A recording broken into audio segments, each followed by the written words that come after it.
Hello everyone. Today on this lecture we discuss about the structure or the anatomy of the lungs, because anatomy of lungs is very important.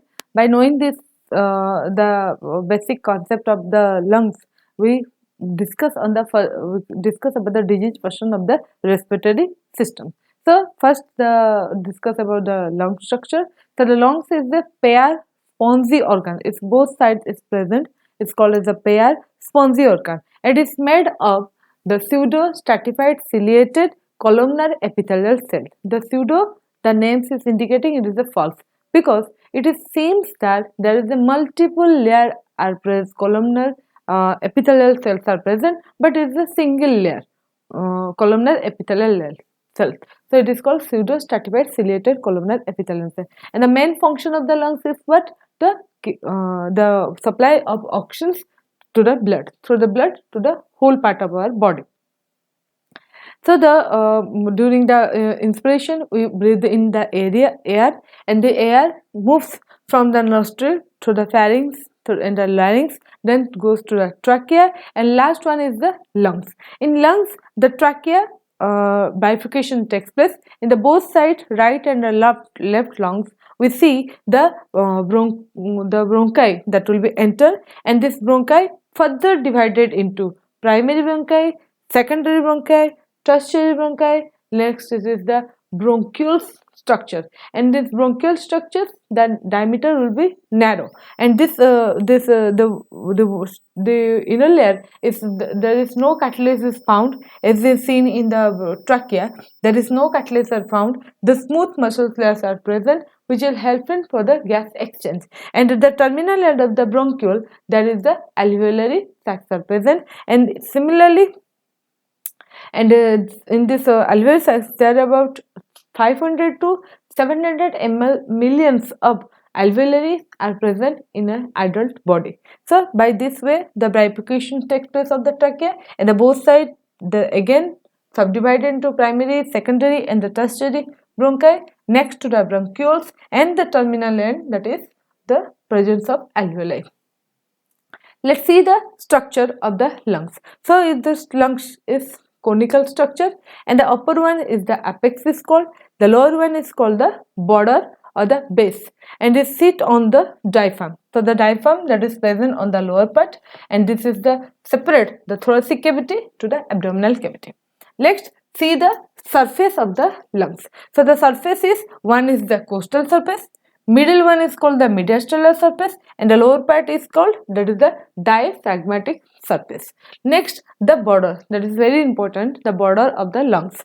So the first one is anterior, inferior and the posterior. The three borders are there. Let's see the anterior borders, the convergence of mediastinal and the costal.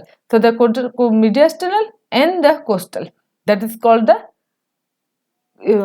anterior surface. And in the left side you see there is a depression is found on the left side, that is called the cardiac notch, because the position, if you see the position of the heart, this the conical, the apex of the heart, that is that occupies the space in the that is present just below to the left side. So to adjust with that, there is a notch formation is takes place. This depression is called the cardiac notch, that is seen in the right side, sorry, that's seen in the left side. So that is the very that is the one of the difference between the right and the left. So the cardiac notch that is found on the left side, and just to the cardiac notch you see there is a tongue like structure. This is called the tongue like structure, that is called the lingula. So lingula is found in the left side, that is not found, the cardiac notch is not found in the right side, on the left side that is seen.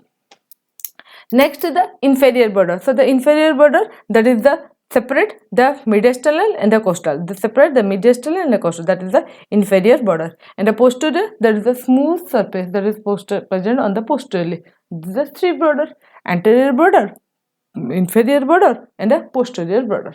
So that is the four part: apex, base, surface and the borders. Next see the right lungs and the left lungs. So in the right side we see the right side, that is the three lobes are present due to the two fissure is present on the right lungs, and the left side, due to the presence of one fissure, there is a two lobes are seen, superior, inferior, but here superior, middle, and inferior. And the size of the right is border as compared, it is narrow, and the volume of the right side is also more as compared to the left side. And this right side, it provides the space for the liver, because liver present on the right side, and this left side, this provides the space for the heart. And the weight of the, if you see the weight of the right side, it is 50 gram more, that is about 700 milligram, 700 gram, that is on the right side, and it is about 650 gram on the left side. That is the main basic difference between the right and left. So let's see the trachea. The trachea where enter the bifurcation takes place. Both side bronchi is supplied, right side and the left side. So if you take the section of the right and left, then you find a hilum. So the hilum is what? It's a triangular area, surface area. It is the depressed triangular depressed area that present on the both sides. And it is, if you take the section, that will be seen like this. This is the triangular structure, right side and the left side. And there is a one, that is the bronchus. Both sides the bronchus is open. In right side, the diameter of the bronchus is more than the left one, and the one pulmonary artery in both sides, left and right side, and the two pulmonary veins that also present in the right side and also in left side. So that is the hilum. This is the area where the blood supplies will be takes place. Another important topic is that is the root of the lungs. So the root of the lungs is not similar or the same as hilum. So it is a structure. The root of the lungs is a structure. Structure means the blood supply, the nerve supply, the lymphatic supply that will be entered through the hilum inside the lungs. So that is called the root of the lungs. So the root of the lungs, the structure that enter and exist at the hilum. Okay, that is called the root of the lungs. What is the structure? One is the bronchus. Both sides you see the bronchus, and the pulmonary artery. In both sides one pulmonary artery.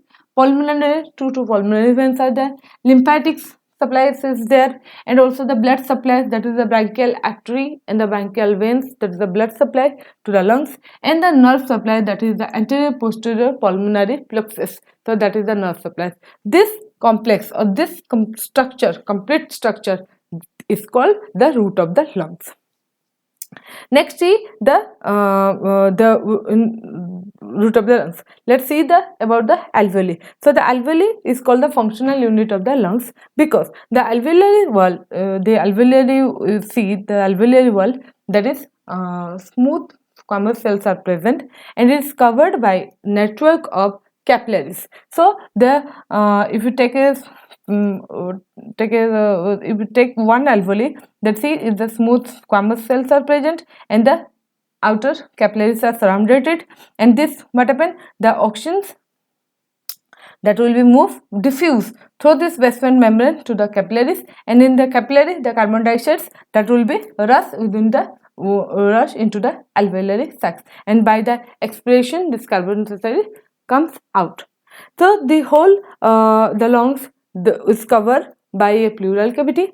So what is pleural cavity? Its cavity is made by two layers. One is the parietal layer, that is attached, this thin layer that is attached with the costal ribs, and another one, that is the inner side, there is a visceral layer. So visceral, that is the inner side that is attached to the costal, attached to the lungs, and this within these two layers, the parietal and the visceral layer, there is space is there, and within the space the serous fluids are present. So that is about 10 ml to 20 ml of serous fluids are present. What is the main role of this fluid?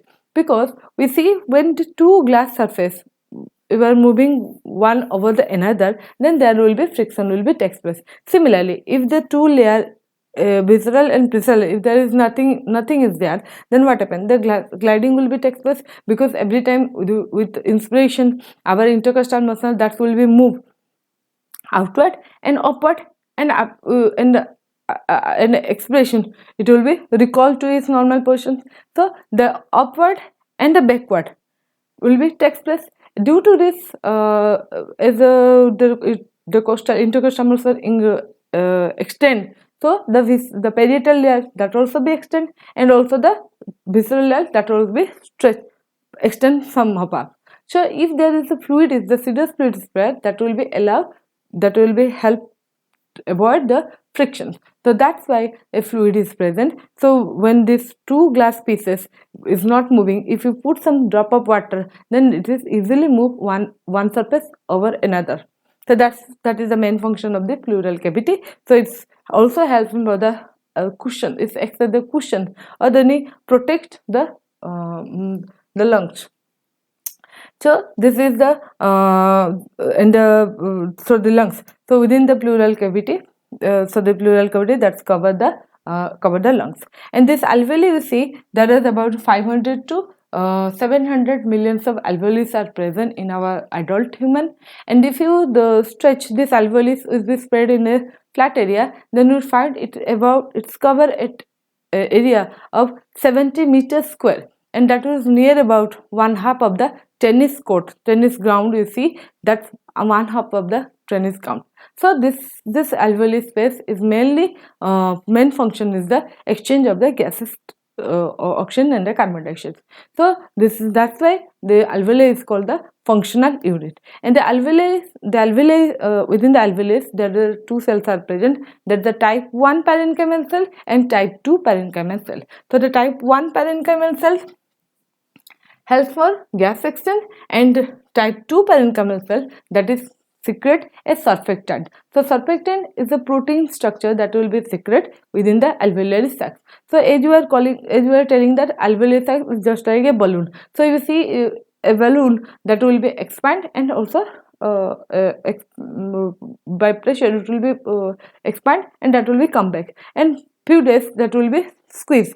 But within the lungs, the alveoli remain constant, they never be collapse. So in inspiration that will expand, and expiration that will be come back to the normal positions. But imagine it's never be collapse due to the presence of the surfactant.